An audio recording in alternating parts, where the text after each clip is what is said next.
Hello students, RTP मई 2025 CA inter laws के subject से related आज हम डिस्क्रिप्टिव क्वेश्चन डिस्कस करेंगे। किसके ऊपर? कंपनीज एक्ट के ऊपर। तो पहला प्रश्न है, आप एक अनलिस्टेड कंपनी है और आप पब्लिक ऑफर लेके आना चाहते हैं, लेकिन they are not sure about compliance requirement for issuing securities in dematerialised form. देखिए, पब्लिक ऑफर आप लेके आना चाहते हैं तो हम क्लियरली सेक्शन 29 के अंदर यही पढ़ते हैं कि आपको सेक्शन 29 का कंप्लायंस करना पड़ेगा, राइट।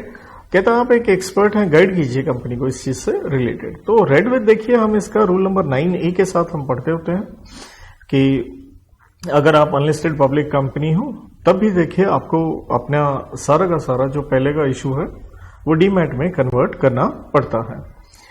तो यहां और इसके लिए जब डीमैट में करना है तो हमें कंप्लायंस करना है किसका? प्रोविजंस ऑफ कौन सा एक्ट का? डिपॉजिटरीज एक्ट 1996 एंड उससे संबंधित रेगुलेशंस। और इस का सब सेक्शन देखिए 1 का ये हम यही पढ़ते हैं, प्रिस्क्राइब क्लास या classes of unlisted companies the security shall be held और transferred in demat form again by compliance of depositories act 1996 and the regulations made thereunder. तो मैं कहूंगा सेक्शन 29 काफी अच्छा है और एग्जाम में थोड़ी सी एक संभावना रहेगी। आप इसको थोड़ा इस क्वेश्चन को अच्छे से लेके चलिएगा।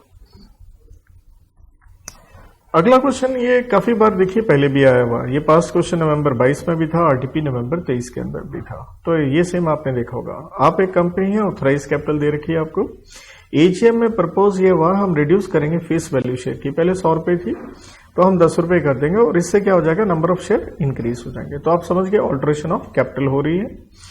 तो कहता क्या हम इसे ऑल्टर कर सकते हैं? बिल्कुल कर सकते हैं, क्योंकि ये हम पढ़ के आते हैं सेक्शन 61 का सब सेक्शन 1 और वहां 5 तरह की ऑल्टरेशन देखते हो। ये चौथी तरह की आ गई, डी क्लॉज के अंदर आती है, जब हम सब डिवाइड करते हैं शेयर इनटू व्हाट? स्मॉलर सम, और उसके लिए कंडीशन होती है if authorised by the articles. That is the main thing कि आप कर सकते हैं। उसके बाद हम सेक्शन 64 में ही पढ़ते होते हैं, जो रेजोल्यूशन पास हुआ उसके आपने आरओसी के पास फाइलिंग करनी होती है। क्लास में मैंने फॉर्म भी करवा रखा आपको एसएच का साथ, 30 दिन के भीतर आपको करनी पड़ती है। अल्टीमेटली ये मेमोरेंडम की ऑल्ट्रेशन है, तो स्वाभाविक है उसका सेक्शन कौन सा लग गया? 13 लग गया। नेक्स्ट क्वेश्चन अपना डिपॉजिट्स के ऊपर आ जाता है, चैप्टर नंबर 5 के ऊपर। और कहता आप प्राइवेट लिमिटेड है, आपने 50 लाख रुपए लिए हैं गिवर से। गिवर कौन है? कंपनी के डायरेक्टर है। लेकिन गिवर ने एक रिटर्न डिक्लेरेशन नहीं दी है कि that the amount was not given out of borrowed funds, जो कि देना पड़ता है। और कंपनी ने ये पैसा यूटिलाइज भी कर लिया अपने एक्सपेंशन वगैरह के लिए, राइट। अब आपसे पूछा गया वॉज एक्सेल लिमिटेड कंप्लायंट? क्या कंपनी ने कंप्लायंस किया है जो रिक्वायरमेंट्स हैं? तो देखिए एग्जैक्टली हम रूल 2 का 1 का सी, और मैं अगर सब क्लॉज कोट करूं, ध्यान दीजिएगा आरटीपी के आंसर में लिखा भी नहीं था, 8वीं है। तो हम कहते हैं कि जिसके अंदर देखिए हम 18 पॉइंट पढ़ते होते हैं, तो हम कहते हैं भैया इनको अपन डिपॉजिट नहीं मानेंगे। तो वहां हम क्या पढ़ते हैं? अगर अमाउंट आपने रिसीव किया है जो कंपनी का क्या है? डायरेक्टर है या उसका क्या है? रिश्तेदार है, in the case of private company. लेकिन एक कंडीशन होती है कि उसको एक फर्निश करनी पड़ती है, एक डिक्लेरेशन देनी पड़ती है, राइटिंग में देनी पड़ती है कि ये पैसा आउट ऑफ बोरिंग्स नहीं है।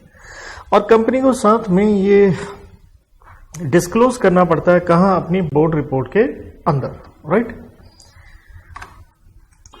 तो क्वेश्चन में क्या हुआ? कंपनी के द्वारा फेलियर है, आपने डिक्लेरेशन नहीं लिया, जो कि क्या था? मैंडेटरी था, इसलिए हम कहेंगे कंपनी कंप्लायंस में नहीं है। क्वेश्चन का देखिएगा एक दूसरा भाग भी है। कहता अगर मिस्टर गिवर ने पैसा दिया है, borrowed funds from another person, whether this amount will be considered as deposit. तो अगर आपने बोरिंग, क्योंकि ये कंडीशन थी, तो अगर आपने ऐसा किया है तो नेचुरल हम उसको क्या ट्रीट करेंगे? हम इसे डिपॉजिट को ही ट्रीट करेंगे। नेक्स्ट क्वेश्चन मैं काफी इंपॉर्टेंट कहूंगा, लेकिन साथ में मैं कहूंगा इस क्वेश्चन में एम्बिग्विटी है, मतलब ये अच्छा क्वेश्चन फ्रेम नहीं किया गया। क्योंकि ध्यान दीजिए मदन प्राइवेट लिमिटेड है और ये पार्शियली ओन्ड सब्सिडरी है पुरी की, और पुरी उसके 90% शेयर लेके बैठा, Puri limited. Company does not have any listed securities, right. देखो वैसे भी आप सारे जानते हो प्राइवेट कंपनी को हम कभी लिस्टेड कंपनी मानते ही नहीं है, राइट। क्योंकि उसके इक्विटी शेयर तो वैसे भी लिस्ट नहीं हो सकते, and is not in the process of listing. अब कहता है पुरी लिमिटेड जो होल्डिंग है उसने प्रिपेयर की है कंसोलिडेटेड एफएस, वो तो बनानी भी पड़ेगी क्योंकि सेक्शन 129 में ये मैंडेटरी है, as per applicable accounting standard, obviously उसी के हिसाब से बनानी होती है। अब क्वेश्चन क्या पूछा गया है, कहता है क्या मदन प्राइवेट लिमिटेड को is required to prepare its own consolidated FS. अरे भैया लॉ होल्डिंग के लिए कहता है कि आप कंसोलिडेटेड एफएस बनाओगे अपनी सब्सिडरी एंड एसोसिएट्स के साथ में, राइट। और एसोसिएट की डेफिनेशन में जॉइंट वेंचर भी आ जाता है, तो उसके लिए लॉ है, सब्सिडरी नहीं थोड़े बनाना है, राइट। तो नो डाउट पहले आप वही चीज लिख रहे हो कि अगर आप किए हैं आपको कंसोलिडेटेड बनानी है, सब्सिडरी भी आ गया, एसोसिएट भी आ गया, देखिए जेबीबी लिख दिया है, और विद एप्लीकेबल एएससी आपको बनाना होता है और बोर्ड की जिम्मेवारी होती है इसे पेश करना एजीएम में। लेकिन हम इस सेक्शन से रिलेटेड एग्जाम्पशन पढ़ते हैं कि आपको सीओएफएस बनाने की जरूरत नहीं होती, फॉलोइंग कंडीशंस आर मेट। लेकिन ये तो होल्डिंग के हिसाब से है। आपने क्वेश्चन क्या पूछा, क्या मदन को बनाना पड़ेगा, तो वहां थोड़ी एम्बिग्यूटी क्रिएट होती है। तो हम 3 कंडीशन पढ़ते होते हैं कि पहली बात तो आप सब्सिडरी कोई सी भी हो, होली हो या पार्शली हो, एंड आपके जितने भी मेंबर्स हैं आपने उन सबको इंटीमेट किया है, राइटिंग में बताया है, और आपके पास प्रूफ भी है कि हमने उनको इंटीमेशन दी थी कि हम इस तरह से कंसोलिडेटेड नहीं बनाएंगे और उनको कोई ऑब्जेक्शन नहीं है। नंबर 2, ना ही आप लिस्टेड कंपनी है या in the process of listing है।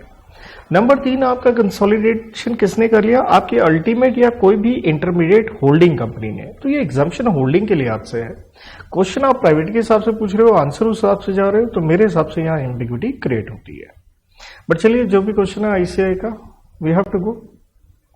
कहता how does it matters if Madan private limited had the securities listed on a RSC. तो पहली बात तो हम आपको लिस्टेड कंपनी मानते ही नहीं है। तो चलिए अब एग्जाम्पशन के हिसाब से उन्होंने कह दिया क्योंकि ये सेकंड कंडीशन थी, आप लिस्टेड नहीं होने चाहिए। लेकिन अगर आप लिस्टेड हो तो भैया, तो अगर आप लिस्टेड हो जाएंगे, कंडीशन ये नहीं लगेंगी, तो इन्होंने कह दिया आप क्वालिफाई नहीं करेंगे किसके लिए, एग्जाम्पशन के लिए। तो ये थोड़ी एम्बिग्यूटी के साथ यह प्रश्न था। अगला ये एनुअल रिटर्न पे है।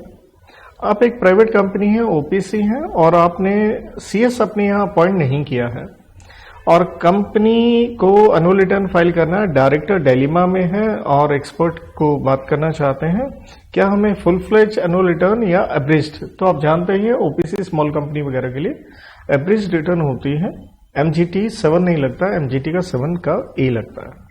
और कहता है साइन कौन करेगा, तो साइन सीएस अगर हो, तो आपके यहां तो क्वेश्चन में साफ लिखा था सीएस नहीं है तो डायरेक्टर कर देगा। तो क्वेश्चन यही पूछे हैं, फॉर्म बताओ और साइन के बारे में बता दो, राइट। तो जैसे मैंने कहा आपके यहां क्या लगता है, एमजीटी का 7A एवरेज फॉर्म, और साइन कौन कर देगा, सोल डायरेक्टर, क्योंकि आपके यहां सीएस नहीं है। क्योंकि लॉ क्या है, या तो सीएस कर दे, और अगर सीएस नहीं है तो कोई डायरेक्टर कर दे। अगला प्रश्न चैप्टर 10 ऑडिट पे है। मेसर्स शर्मा एंड एसोसिएट्स एक ऑडिट फर्म है, 2 पार्टनर्स हैं, शर्मा एंड राज। लेकिन राज जी एक another audit firm messrs Mehta में भी पार्टनर है। अब होता क्या, शर्मा एसोसिएट अपॉइंट होती है स्टैट ऑडिटर ब्राइट फ्यूचर में, जो कि एक लिस्टेड कंपनी है। लिस्टेड है तो आप सारे जानते हैं, 139 का 2 लग गया, रोटेशंस लगेंगी, फर्म को 5+5 मिलते हैं, उसके बाद 5 साल का कूलिंग पीरियड होता है। तो कहता है आपको 2 टेन्योर मिले हैं। अब प्रश्न ये है, ये company now wants to appoint messrs Mehta, क्या अपॉइंट कर पाएंगे, नहीं कर पाएंगे। रीजन आप जानेंगे, क्योंकि आपके यहाँ एक कॉमन पार्टनर है।